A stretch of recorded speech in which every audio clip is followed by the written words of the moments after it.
Hello friends, welcome to my YouTube channel the curious mind. जैसे कि सारे स्टूडेंटों को पता है जो डी फार्मा कर रहे हैं या डी फार्मा पास आउट हैं, उनको पता है कि उनको क्या है एग्जिट एग्जाम होने वाला है। तो इस चीज़ को लेके बहुत वो ट्रबल कर रहे हैं और उनको बार बार इन सारी चीज़ों को सामना करना पड़ रहा है, क्योंकि 24 फरवरी 2022 को पीसीआई ने नोटिस जारी किया था कि जितने भी डिप्लोमा के स्टूडेंट हैं अगर वो पास आउट होते हैं तो पास आउट होने के बाद उनको एक एग्जिट एग्जाम देना पड़ेगा और उस एग्जिट एग्जाम के बाद ही वो क्या करेंगे पीसीआई में अपना इनरोल करा पाएंगे। ठीक है। उसके बाद से क्या हुआ, 8 अगस्त 2022 को फिर दोबारा नोटिस निकला पीसीआई से कि इनका जो एग्जिट एग्जाम होगा वो नवंबर में होगा और नवंबर में इनका एग्जिट एग्जाम होना तय है। ठीक है। उसके बाद से हम बताएं कि अभी 14 सितंबर 2022 को अभी फिर एक नोटिस आई है जिसमें बताया गया है कि इनका जो है एग्जाम, जो एग्जिट एग्जाम है वो नवंबर तक होगा, लेकिन ये कंफर्म नहीं किया गया है कि कब होगा इनका एग्जाम। इनका डेट कोई अभी डिसाइडेड नहीं किया गया है कि इनका एग्जाम 14 नवंबर को होगा या फिर जनवरी में होगा या दिसंबर में होगा। लेकिन पैटर्न से ऐसा लग रहा है अभी जो न्यू न्यू नोटिस आई है उसमें अलग अलग गाइडलाइन दिया हुआ है, क्योंकि पहले आपका जो पेपर था वो 3 पेपर देना होता था और ड्यूरेशन जो टाइम था पेपर का वो 3 घंटे का था, लेकिन अभी जो है आपको एक ही पेपर देना है और इसका ड्यूरेशन जो है ओनली 3.5 घंटा का है। तो इसके बारे में हम जानेंगे कि पीसीआई ने क्या क्या चेंजेस लाई है और क्या क्या इसमें चेंजेस हुआ है।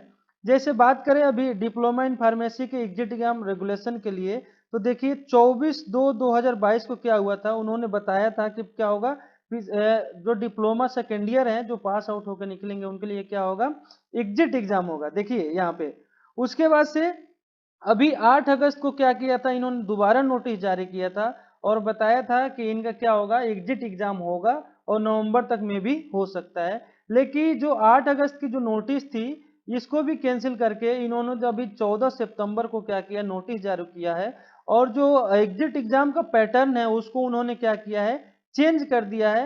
और पैटर्न में क्या क्या चेंज किया है इसके बारे में हम सब आपको डिटेल्स में बताएंगे। जैसे पहले आपको बताएं तो procedure for conducting exit examination, इसमें क्या था, there shall be 3 paper in multiple choice question in pharmaceutics.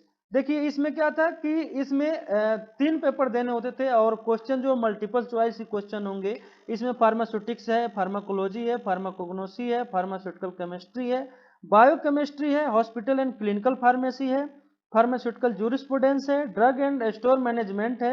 इन सारे पेपरों को आपको क्या करना पड़ता था, देना पड़ता था।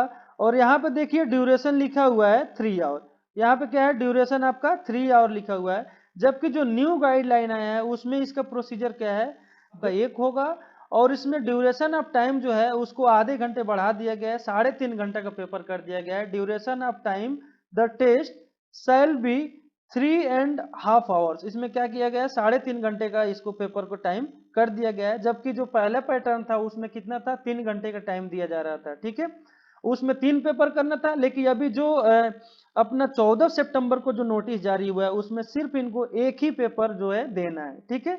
नेक्स्ट देखेंगे, एक candidate shall be declared having passed only update minimum of 50 marks each paper. इसमें क्या था, पुराने वाले पैटर्न में क्या था कि जो स्टूडेंट थे उनको क्या करना था मिनिमम 50% उनको मार्क लाना था हर एक पेपर में। ठीक है। लेकिन जो न्यू इनका वो गाइडलाइन जारी हुआ है इसमें क्या है, candidate shall be declared as having passed only have obtained minimum of 50% in the paper. इसमें क्या है, जो एक पेपर होगा उसमें क्या होगा मिनिमम उनको क्या करना है 50% मार्क्स लाना है उनको, अगर पास होना है तो पासिंग मार्क्स जो है ओनली 50% है। ठीक है। नेक्स्ट इसमें जो ओल्ड गाइडलाइन है ये देखिए क्या कर रहा है, एक candidate shall B pass 3 paper same attempt, however 3 shall be restriction number of the attempts appear examination।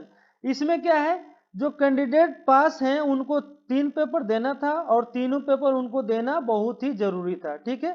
लेकिन इसमें क्या है आपको सिर्फ एक पेपर देना है। देखिए, एक candidate shall have pass the paper in the same attempt, however there will shall no restriction on the number attempt appear the examination।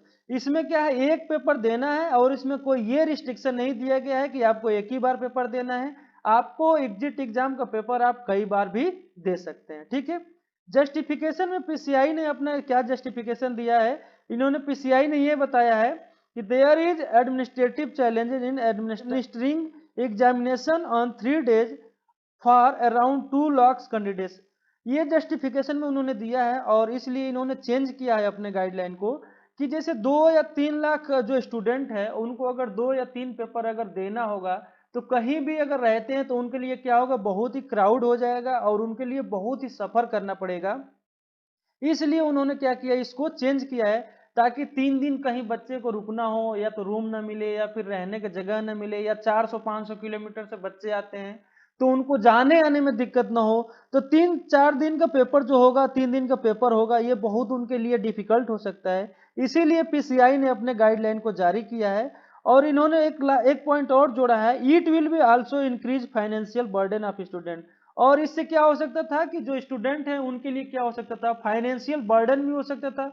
मान लीजिए जो स्टूडेंट गरीब हैं या फिर जिनके पास इतने एबिलिटी नहीं है कि वो 3 दिन 4 दिन 400-500 किलोमीटर जाके पेपर दे और उसके बाद से क्या करे, वहां रूम ले के रहे, तो उनके लिए बहुत सारी परेशानियां हो सकती थी। ठीक है, उसके बाद से इसमें एक और इम्पोर्टेंट टॉपिक है, इन्होंने बताया है कि अभी जो गाइडलाइन जारी हुई है तो इन्होंने बताया है कि जो इसके बाद वो 3 मंथ के बाद जो है ये डिसाइड कर देंगे कि हाँ इनका पेपर होगा। तो 3 मंथ की बात करें, जैसे आप सब लोग को पता था कि नवंबर तक एग्जिट एग्जाम का पेपर होने वाला है, लेकिन इससे ये पता चलता है कि अभी सितंबर तक उन्होंने अभी डेट डिसाइड नहीं किया है।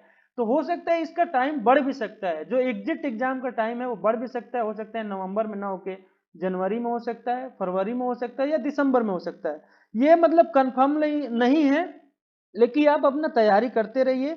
और सबसे इंपॉर्टेंट टॉपिक मैं आपको बता दूं कि आप जो डिप्लोमा अभी सेकेंड ईयर पास आउट होके निकले हैं उनके लिए मे भी बहुत कम चांसेस हैं कि उनके लिए होगा, लेकिन उनको इस चीज को ध्यान नहीं देना है। उनके लिए भी क्या करना है, अपनी तैयारी करते रहना है। लेकिन अभी जो डिप्लोमा अपनी सेकेंड ईयर में प्रमोट हुए हैं उनको क्या करना है, एकदम तैयार रहना है कि उनको एग्जिट एग्जाम देना ही देना है। बात ये दोनों के लिए है कि आप दोनों लोग ही सतर्क रहें, क्योंकि दोनों लोगों को भी क्या हो सकता है, एग्जिट एग्जाम देना पड़ सकता है। जो अभी पास आउट होकर निकले हैं उनको भी देना पड़ सकता है और जो अभी डिप्लोमा सेकेंड ईयर में है उनको भी देना पड़ सकता है।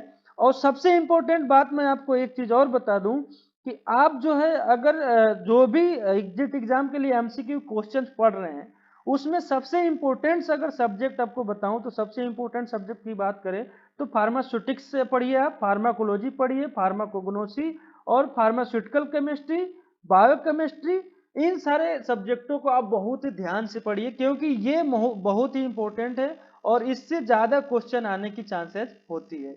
Okay, thank you.